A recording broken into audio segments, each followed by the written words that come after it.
Are you ready for adventure on the high seas? Join me with the true confessions of Charlotte Doyle. This story is written by Avi. Now that's his pen name. His real name is Edward Irving Wardus.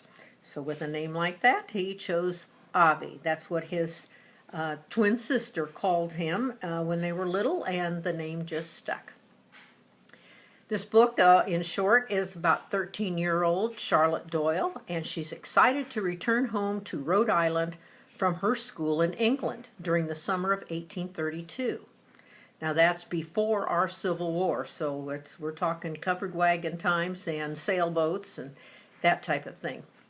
But when the two families she was supposed to travel with mysteriously cancel their trips, Charlotte finds herself the lone passenger on a long sea voyage with a cruel captain and a mutinous crew. Worse yet, soon after stepping aboard the ship, she becomes enmeshed in a conflict between them. What begins as an eagerly anticipated ocean crossing turns into a harrowing journey where Charlotte gains a villainous enemy and is put on trial for murder. Now join me, if you will, for the mysterious trip of Charlotte Doyle. Now the first chapter begins with an important warning. Not every 13-year-old girl is accused of murder, brought to trial and found guilty. But I was such a girl, and my story is worth relating, even if it did happen years ago. Now be warned, however, that this is no story of a bad boy. Know what Katie did. If strong ideas and action offend you, read no more. Find another companion to share your idle hours. For my part, I intend to tell the truth as I lived it. But before I begin relating what happened, you must know something about me as I was in the year 1832, when these events transpired. At the time, my name was Charlotte Doyle.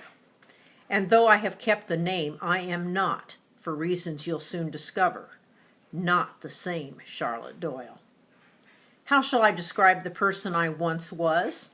At the age of 13, I was very much a girl, having not yet begun to take the shape, much less the heart, of a woman.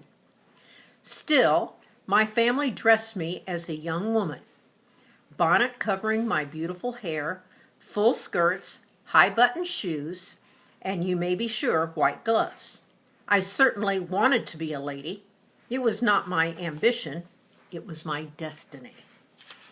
I embraced it wholly, gladly, with not an untoward thought of anything else. In other words, I think that at the time of these events, I was not anything more or less than what I appeared to be, an acceptable, ordinary girl of parents in good standing. Though American-born, I spent the years between my 6th and 13th birthdays in England. Use your math. How many years is that? My father, who engaged in manufacture of cotton goods, functioned as an agent for an American business there. But in the early spring of 1832, he received an advancement and was summoned home. My father, an ardent believer in regularity and order, decided it would be better if I finished out my school term rather than break it off mid-year. My mother, whom I never knew to disagree with him, accepted my father's decision. Now you have to realize that back then the women did not have much say in the family. The dads decided everything. I would follow my parents, as well as my younger brother and sister, to our true home, which was in Providence, Rhode Island. Lest you think my parents' judgment was rash in allowing me to travel without them, I will show you how reasonable, even logical, their decision was. First, they felt that by remaining a boarder of the Barrington School for Better Girls, Miss Weed and most proper headmistress, I would lose no school time.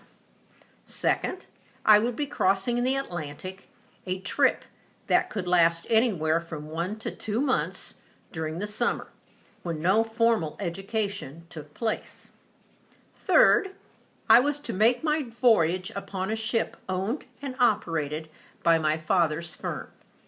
Fourth, the captain of this ship had acquired a reputation, so my father informed me, for quick and profitable Atlantic crossings.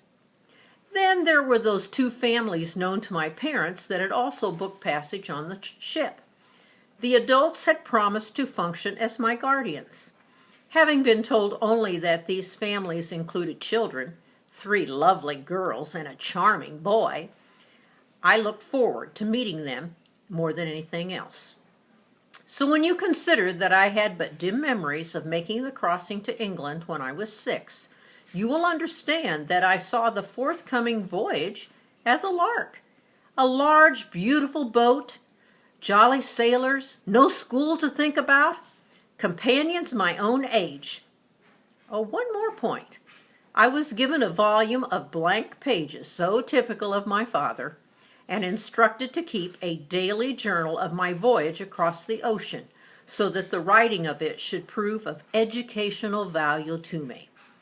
Indeed, my father warned me that not only would he read the journal and comment upon it, but he would pay particular attention to spelling, not my strongest suit.